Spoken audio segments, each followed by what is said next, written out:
پھر اس کی حالت دیکھیں بھائی کہ انہوں نے سورہ انعام کی یہ آیہ مبارکہ دکھایا آپ لوگوں کو.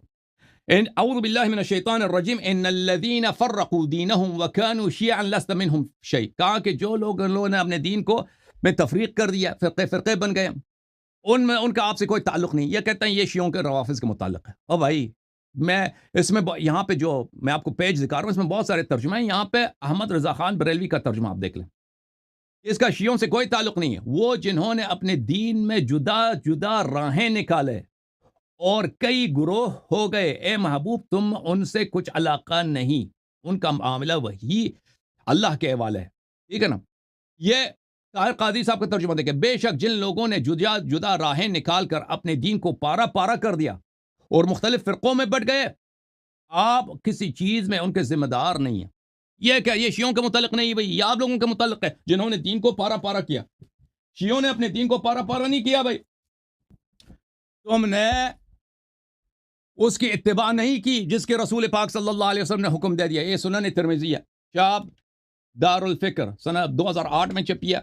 بابو مناقب اہل بیت النبی صلی اللہ علیہ وآلہ وسلم.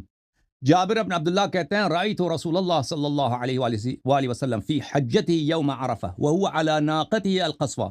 رسول پاک صلی اللہ علیہ وسلم عرفہ کے دن اپنے اونٹنی پہ خطبہ دے رہے تھے. میں نے سنا یہ کہہ رہے تھے یا ایھا الناس انی ترکت فیکم من ان اخذتم بہ لن تضلوا. میں تمہارے درمیان اپنا وصی، اپنا وارث، اپنا خلیفہ چھوڑ کے جا رہا ہوں، اس کو کہ اگر اس کی اتباع کرو کبھی گمراہ نہ ہو جاؤ گے. کتاب اللہ و عترت اہل بیتی. ھذا حدیث حسن، حدیث حسن ہے. اور یہ بہت سارے متعدد طرق کے ساتھ ہے، بلکہ متواتر ہے حدیث. خود ترمذی نے اس کی تحسین کی ہے، اتنا بڑا محدث ہے. نبی صلی اللہ علیہ وسلم نے فرمایا کہ میں تمہارے درمیان چھوڑ کے جا رہا ہوں کہ اگر اس کی اتباع کرو گے کبھی گمراہ نہ ہو جاؤ گے. قرآن اور اہل بیت طاہرین علیہ السلام. تم اہل بیت کی اتباع کرتے ہو، تم اہل بیت علیہ السلام کے دشمنوں کی اتباع کرتے ہو، تم اہل بیت علیہ السلام کے غاصبین کا اتباع کرتے ہو، تم ابو بکر عمر کو اب اہل بیت علیہ السلام کا امام مانتے ہو، حالانکہ رسول صلی اللہ علیہ وسلم نے ابو بکر عمر پہ واجب کیا ہے کہ اہل بیت علیہ السلام کی اتباع کرو.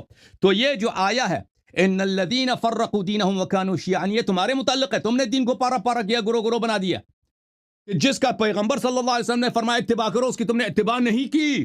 یہ تمہارے ابو بکر عمر نے یہ کیا ہے. ان الذین فرقوا دینہم وکانوا شیعا، کہ جس کے رسول پاک صلی اللہ علیہ وسلم نے بولا کہ اتباع کرو اس کی اتباع نہیں کی، فرقے بنا دیا انہوں نے.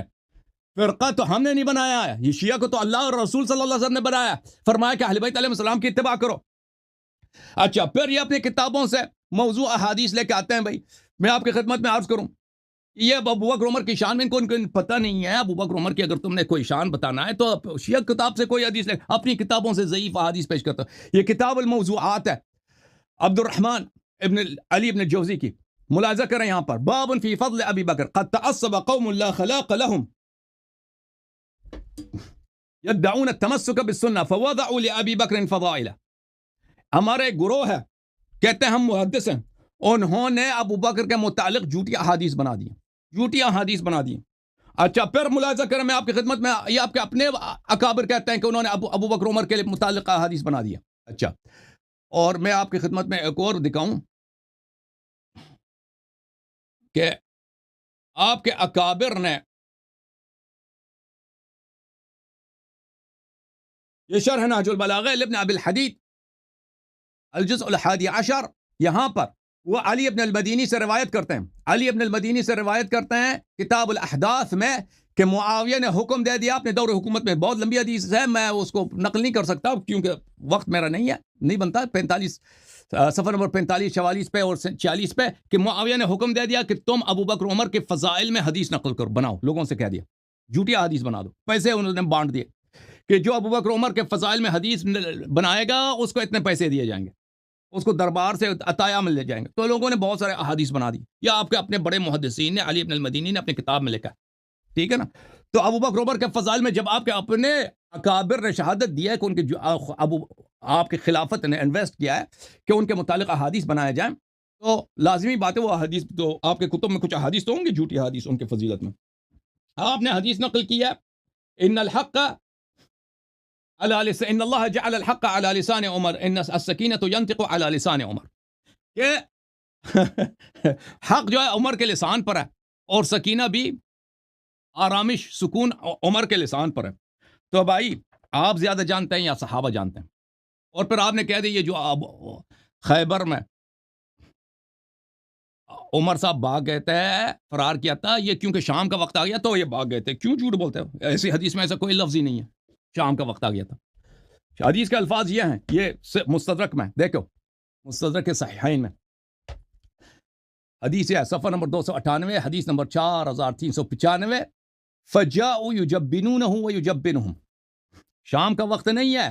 فقاتلوهم فلم يلبثوا ان هزموا عمر واصحابه، جو ہی یہودیوں نے حملہ کیا ہے عمر کو بگایا وہاں سے. شام کا کوئی ذکر نہیں ہے، عمر کو بگا دیا. اور صحابہ سب نے شہادت دی ہے کہ عمر صاحب کیا بزدل ہے، عمر صاحب بزدل ہے. اچھا اگر عمر حق عمر کے ساتھ ہوتا ہمیشہ، تو پھر قرآن باطل ہے، پھر تو قرآن تو کہہ رہا ہے جو جنگ سے بھاگتا ہے اس کا ٹھکانہ جہنم ہے. اور صحابہ صحابہ کو نہیں پتا تھا کہ حق تو ہمیشہ عمر کے ساتھ ہے، کیوں اس کو گالی دے رہے ہیں پیغمبر صلی اللہ علیہ وسلم کے سامنے اور کہہ رہے ہیں یہ بزدل آدمی ہے.